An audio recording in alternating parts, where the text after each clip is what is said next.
Novamente convosco, neste programa Ordenar a Vida, caminhando com Inácio de Loyola num caminho espiritual para encontrar Deus, a sua vontade e desejar só e sempre fazê-la. A disposição interior de querer encontrar-me com Deus e de perguntar-lhe em oração e no silêncio. No programa da semana passada, vimos, não todas, mas a maior parte das anotações dos pequenos conselhos, as notazinhas que Inácio coloca no começo do livro dos exercícios para nos ajudar a rezar. Depois também tem, e é sobre isso que nos vamos ocupar hoje, tem as chamadas adições. As adições são como que conselhos para a liturgia interior da nossa oração.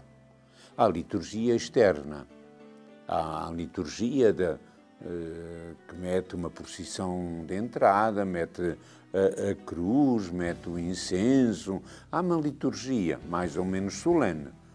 Às vezes não tem, é só a celebração da missa, ou é só a celebração de laudes ou de vésperas, mas pronto, é uma celebração litúrgica. Mas depois há a liturgia interior, que é a liturgia do coração, que é a liturgia da alma, que é a liturgia vivida por dentro, na oração e em oração. Então, ouvi há uns anos a um padre dizer exatamente que as adições eram conselhos para a liturgia da oração pessoal. Pequeninos conselhos que Santo Inácio diz. Sempre com o desejo, repare bem, sempre com o desejo, diz ele, para melhor fazer os exercícios e para melhor achar o que se deseja. Este homem põe-nos sempre no desejo do melhor, do mais, daquilo que possa ser maior serviço de Deus e maior glória de Deus, sempre num desejo do mais e do melhor. Então, estes conselhos, destas adições, conselhos práticos para o exercitante e para quem dá os exercícios, ser ajudado na sua oração e na busca do que deseja. Aparece um primeiro bloco, diria eu, não sei se interessa dizer, mas quem tem um livro dos exercícios pode depois ver em casa, aparece um primeiro bloco desde o número 73 ao número 85, com 10 adições, seguidas de 3 pequeninas notas, 10 adições, 10 conselhos práticos, e as notas são sobre a penitência, e também depois como é que estas adições se devem ir mudando consoante a caminhada de exercícios que estamos a fazer. No começo será de uma maneira, mais adiante, nas chamadas semanas, como já expliquei no primeiro programa, será feita de outra maneira. A primeira e a segunda adição dizem respeito à preparação da oração. Primeiro, à preparação remota, ou seja, Inácio, na tradição de muitos santos e místicos até antes dele, está atento a que é necessário preparar a oração. A oração é algo importante. Então, uma preparação remota de véspera.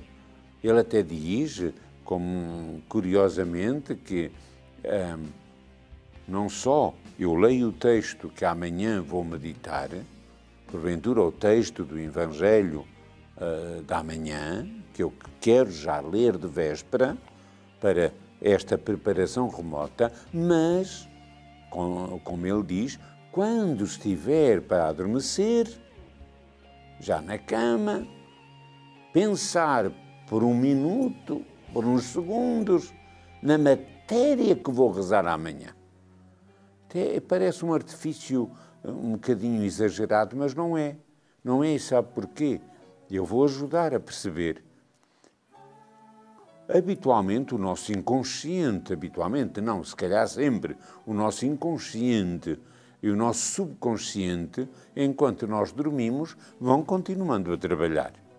Se calhar já alguma vez reparou que uma criança que vê um filme de guerra ou uma cena mais violenta está a dormir, mas dá voltas na cama.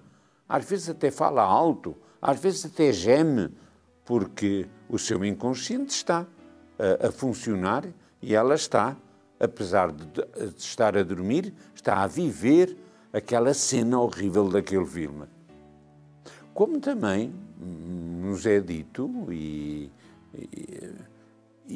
dá muito fruto, quando a gente quer aprender uma língua, por exemplo, ler à noite, quando já está para repousar, aqueles significados, aqueles verbos, aquela dimensão da língua, do alemão ou do inglês que está a aprender, porque o meu inconsciente e o meu subconsciente durante a noite vão funcionando e isto me ajuda. Se calhar já alguma vez reparou que, quando adormece a pensar numa cena que viu na televisão, quando acorda às 3 da manhã, ou depois quando acorda com o despertador cedo, a primeira cena que lhe vem à cabeça foi exatamente aquela com a qual adormeceu. Se adormece a pensar no sacrário, quando de noite acorda, é o sacrário que lhe vem ao pensamento, ou quando acorda de manhã, é o sacrário que lhe vem ao pensamento. Então, esta preparação remota é sumamente importante. Se adormece a pensar numa preocupação da sua vida económica ou da sua família e alguma coisa que angustia, quando acorda de noite é isso que salta cá por dentro outra vez, ou quando acorda de manhã. Então, a preparação remota é uma maneira de nos ajudarmos todos, cada um no seu esforço de oração, nos ajudarmos a preparar de véspera, com a leitura, que mais não seja, do texto, e às vezes é melhor, mais que a leitura, tomar umas notazinhas. Olha este versículo, olha esta palavra de Jesus, olha esta atitude dele, tomar umas notazinhas, até num caderno espiritual, porque depois isso me vai ajudar no dia seguinte a rezar. Hoje há muita gente que, com o passo a rezar, aquele modo de que o apostolado da oração lançou para ajudar as pessoas a rezar, se eu de véspera já ouço e já registro ou no computador ou no meu IP3, já registro o texto, os comentários, aquela música suave, isso me ajuda a ficar embalado durante a noite, para que amanhã de manhã, quando for para o emprego e ou ir no carro ou ir no metro, eu rezo já de outra maneira, porque ficou cá dentro a caldear dentro de mim. Então esta preparação remota é importante. Eu penso que hoje a maior parte das pessoas não a faz.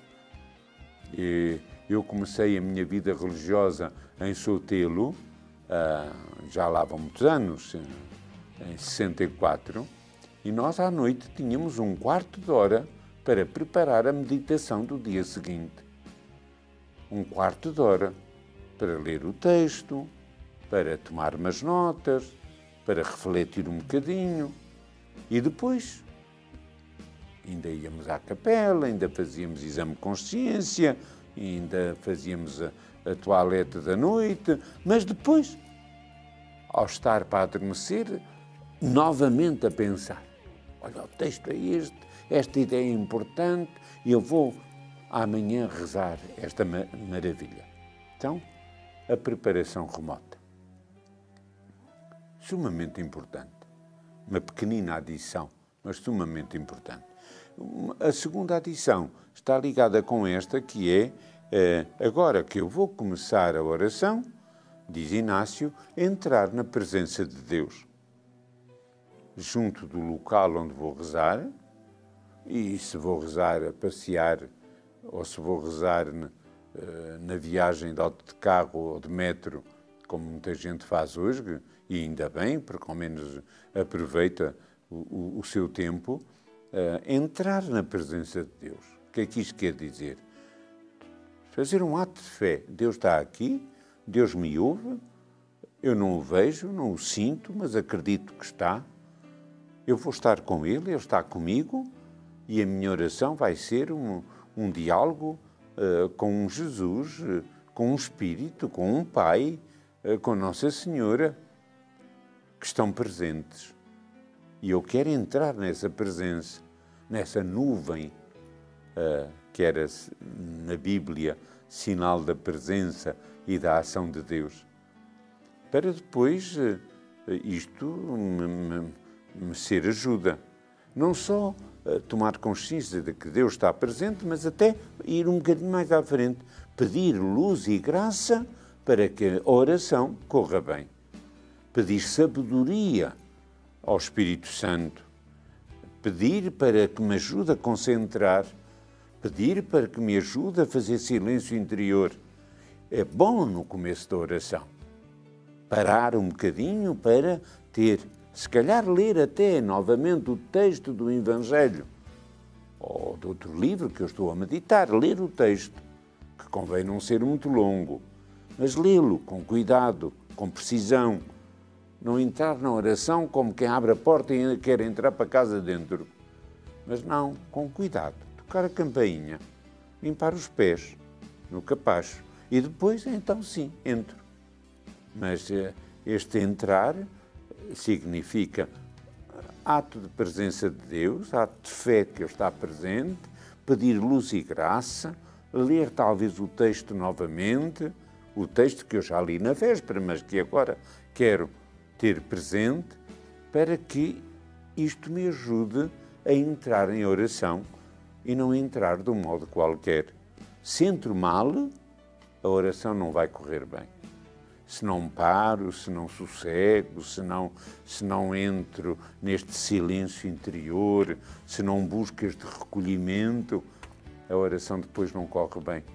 Então, isto nos vai ajudar. Eu dou às pessoas muito este conselho: vai rezar o terço, pare primeiro, faça um ato de fé. Não comece já, não puxe do terço já e não comece já a papaguear Pai Nosso e Ave Marias. Pare, reze, converse, entre na presença de Deus e só depois começa o primeiro mistério. Porque depois todo o terço já é rezado num ambiente espiritual diferente. E quem diz o terço diz as laudes ou as vésperas. Então esta preocupação da preparação recente, para que, preparado, eu recolha mais fruto da oração que vou fazer.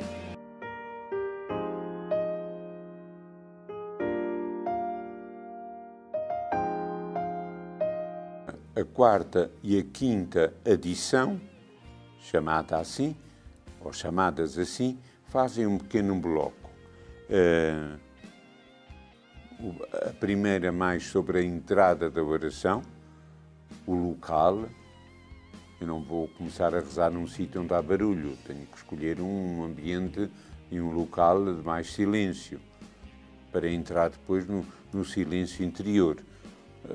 Eu faço aqui um parênteses. Eu não sei se todos já entenderam que uma coisa é o silêncio exterior, não haver barulho, não haver música, não estar a televisão a tocar na sala do lado, não estar num sítio demasiado agitado e barulhento, não ter o telemóvel ligado para que ele não toque e não me perturbe depois da oração. Mas isto é eu ia dizer uma plataforma só, porque o mais importante é o silêncio interior.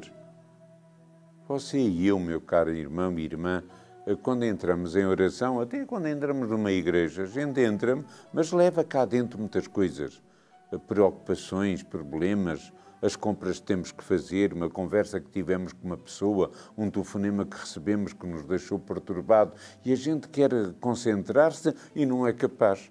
Então é preciso este silêncio interior, que é dom de Deus. Esta maneira de entrar e de mergulhar, como o peixe na água, para estar mais recolhido. Senão você entra na oração e está a pensar no telefonema que recebeu ou na conversa que teve. E isso não ajuda. Então, a busca do silêncio interior, que é um dom, e pedi-lo com muita força, com muita coragem, com muita determinação, com muito desejo de ser fiel e de crescer. Depois, a quarta adição fala do tempo, do durante, ou seja, do tempo da meditação. Preciso estar atento e ter cuidado. Se me distraí, porquê? Se tive consolação, em que situação, em que texto, em que versículo, em que pensamento, onde é que eu me senti melhor a rezar, e melhor no sentido interior, não é? Melhor na posição do corpo. O durante é bom. E depois, a quinta adição diz-nos que a gente deve, no final, fazer a avaliação da oração. Avaliação. Ou seja, eu tenho que olhar para trás e dizer como é que eu comecei. Comecei bem, fiz silêncio interior, onde é que Deus me tocou mais? Fazer uma retrospectiva da oração para depois poder continuar logo, amanhã, de uma outra maneira. Então esta avaliação é sumamente importante. É um pequenino discernimento da vida. É um discernimento que nos há de ser muito propício ao caminhar espiritual. Às vezes é daqui que vem, desta avaliação, que vem a matéria para depois nós termos desejo de fazer uma repetição desta oração. Repetir para aprofundar mais, para ir mais ao fundo, para perceber melhor aquela ação de Deus, para me deixar mover mais por aquela moção espiritual, para aquela luz que o Espírito Santo me deu. Então tenho aqui, nesta avaliação, depois a matéria para, porventura, poder avaliar mais e melhor e aprofundar nas tais repetições. A prática da vida ensina-nos que não é fácil para o exercitante habituar-se a fazer de um modo proveitoso a avaliação. Não é fácil. Porque é daí que nós depois nos vamos apercebendo dos toques do Espírito Santo dentro de nós, vamos também apercebendo, se calhar, das nossas infidelidades, a distraí-me naquele momento e não retomei a oração logo. Olha, dissipei-me porque fui rezar para um sítio onde havia mais barulho. A avaliação não só da ação de Deus em nós, mas também da nossa colaboração com Ele na própria oração. Depois há um novo bloco de 3 adições, a 7ª, a 8ª e a 9ª, de pequeninos detalhes que Santo Inácio coloca para nos ajudar. Desde a claridade, por exemplo, quando se está a meditar a paixão, ele disse que não se deve ter muita claridade, não se deve pensar em coisas alegres, não se deve ter uma música que mova a alegria, porque a gente o que quer é sintonizar com a paixão de Jesus. E ao contrário, quando estamos a rezar a ressurreição, que depois que se faça, exatamente pensar em coisas que nos movam à alegria e a música também nos possa ajudar a este estado de alegria. Diz também que temos que ter cuidado, porque há, sei lá, se estamos a rezar um grupo, se passamos uns pelos outros no corredor, que não haja um sorriso, que não haja uma atitude de distração. Se estamos numa casa, várias pessoas a fazer retiro, que a maneira como estamos à mesa, ou a maneira como fechamos ou abrimos a porta do quarto, pode distrair o vizinho do lado. É sempre o que Inácio diz no número 73 dos exercícios. O próprio corpo é nosso irmão. Antigamente parece que só a alma é que rezava, o corpo ficava fora da igreja ou da capela. Não, o corpo vai connosco. O corpo faz parte de nós. E a posição física e um certo aconchego. Se eu estou a rezar de inverno num sítio muito gelado, eu não consigo fazer oração, ninguém consegue concentrar-se. Então, também ter a preocupação de que o próprio ambiente me ajude a concentrar-me. São estes preciosos e pequeninos conselhos da tal liturgia da oração pessoal. Se é verdade que Deus também está no barulho, pois claro que está, Deus está em toda a parte. Está numa máquina que está a funcionar e está no metro quando vamos em viagem, Ele vai connosco. Mas é também verdade que no silêncio o podemos encontrar e descobrir melhor. No silêncio da natureza, no silêncio do nosso quarto, numa paisagem bonita que avistamos, ou quando estamos junto ao mar olhando as ondas e a paisagem maravilhosa de um oceano. Então, tudo nos pode ajudar ao tal recolhimento e à tal oração. Portanto, as adições são estes pequenos conselhos, estes e outros. Inácio dá mais, e até muda as adições quando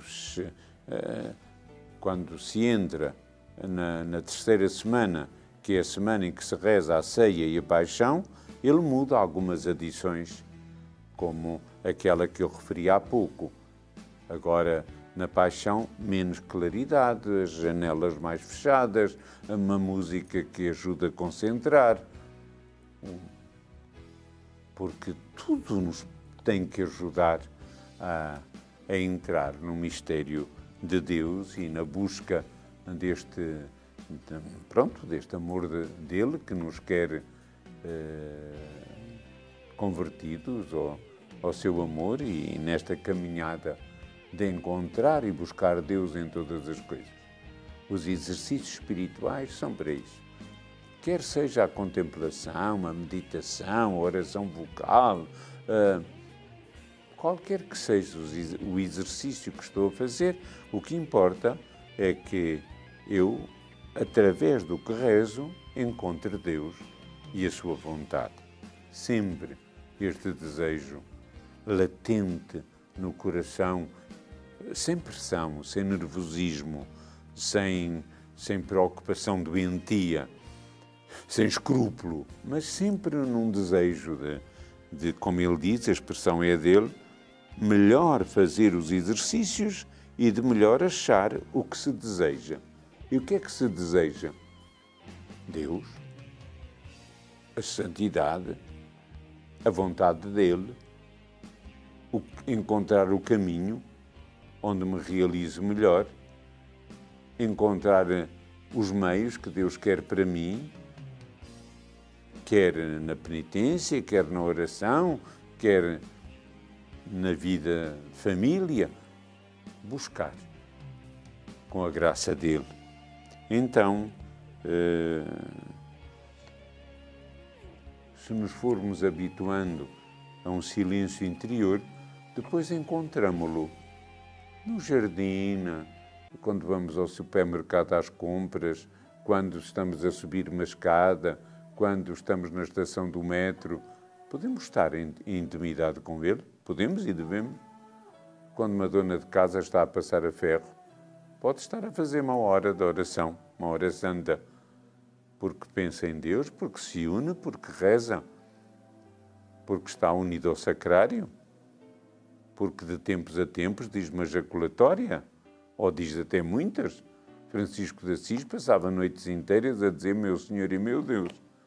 Então, mergulhar nesta oração e aprender a estar com este Deus para o nosso crescimento interior e espiritual. Assim terminamos o programa de hoje e eu vou-vos dar a bênção para que seja confirmação da ação de Deus em nós, em mim e em vós, e para que aos poucos, pegando neste livro e tentando assimilar um bocadinho o que aqui se diz, quer sobre as anotações da semana passada, quer sobre as edições que hoje explicamos, a tentarmos progredir e a graça de Deus nos há de ajudar. Que a bênção de Deus Todo-Poderoso, Pai, Filho e Espírito Santo, desça sobre vós e convosco permaneça para sempre. Amém. Uma boa semana, boa oração, vá lendo e vá exercitando no dia a dia estas maravilhas que este grande mestre Santo Inácio nos foi ensinando.